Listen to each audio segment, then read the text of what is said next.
विश्व इतिहास के अंतर्गत आज हम पढ़ रहे हैं अध्याय 2 और इसके अंतर्गत लेखन कला और शहरी जीवन के बारे में जानकारी प्राप्त कर रहे हैं।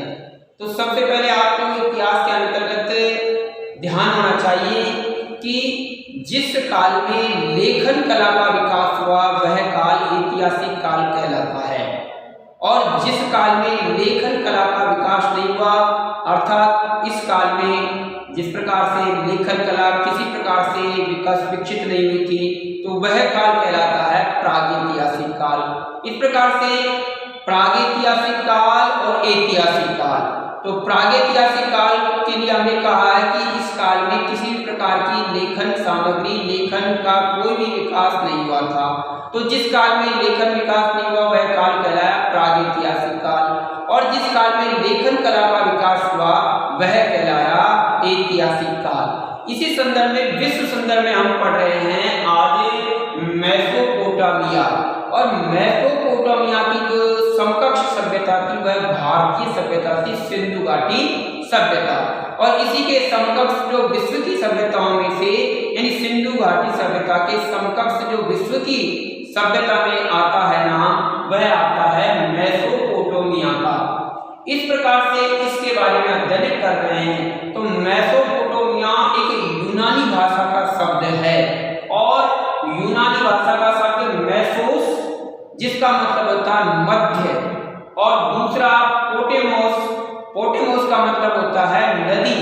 तो दो नदियों के मध्य वाला स्थान वह मेसोपोटामिया के नाम से जाना जाता है।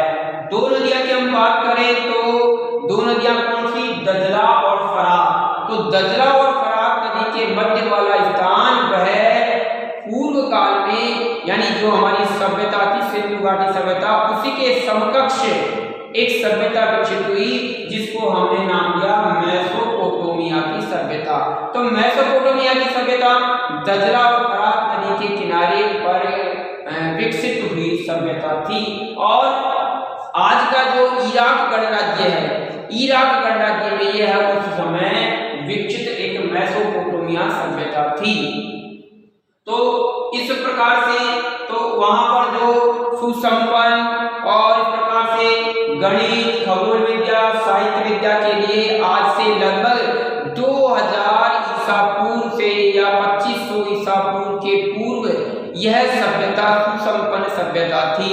यहाँ के इतिहासकार, साहित्यकार, गणितकार और खगोल विज्ञान ये मध्य एशिया तक और यहाँ तक कि भूमध्य सागर के पार तक भी वो गए थे। यानी वहाँ की जो लेखन कला थी, वहाँ की जो विद्या थी, वहाँ की जो खगोल विद्या थी, वहाँ का जो गणित था वो बाद में जाकर के आगे बढ़ता है। तो इस प्रकार से मेसोपोटामिया सभ्यता जो भारतीय सभ्यता सिंधु घाटी सभ्यता के समकक्ष और उसी के समकक्ष जो मेसोपोटामिया सभ्यता थी वह यूनानी महत्वपूर्ण रूप से विश्व की सभ्यताओं के अंतर्गत आती है। तो देखिए यहाँ पर जो प्रारंभ में जो भाषा चलती थी और वह भाषा थी सुमेरियन भाषा।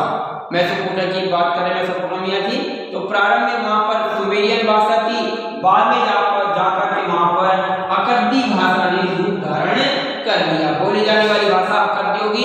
इस प्रकार से मेसोपोटामिया की भाषा सुमेरियन भाषा और अकद्दी भाषा के नाम से जानी गई। तो देखिए कि जिस प्रकार से सिंधु घाटी सभ्यता में खुदाई हुई, खुदाई के दौरान विभिन्न प्रकार के अवशेष पुरातत्वविदों को प्राप्त हुए हैं, उसी प्रकार से मेसोपोटामिया सभ्यता से भी पुरातत्वविदों को अलग अलग पुरा सामग्रियां प्राप्त हुई है, और उन पुरा सामग्रियों के माध्यम से हम उस समय की सामाजिक, आर्थिक, राजनीतिक आदि समस्त जीवन के बारे में जानकारी प्राप्त कर सकते हैं। तो इसके बाद में मेसोपोटामिया के बारे में अन्य जानकारी के लिए हम आगे पढ़ेंगे विश्व इतिहास के संदर्भ में। तो लेखन कला और शहरी जीवन का प्रारंभ विश्व में मेसोपोटामिया